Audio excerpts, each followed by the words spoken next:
Guys मैं ना आज बहुत ज़्यादा खुश हूँ कि आज मम्मा ने मेरे लिए पूरे दिन अच्छे खाना बनाई।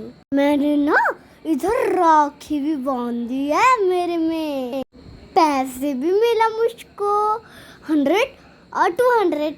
मेरे गुग भाई और भाई ने ना मेरे लिए पैसे भेजा था और भी मैं दिखाऊंगी मैंने किस किस को राखी बांधा है।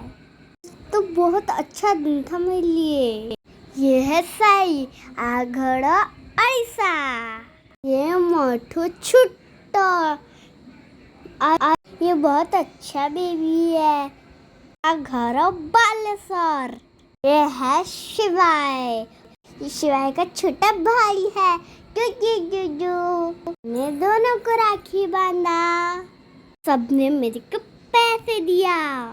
ये देखो सांगो माने मोर स्कूल रो सेलिब्रेट करूची राखी।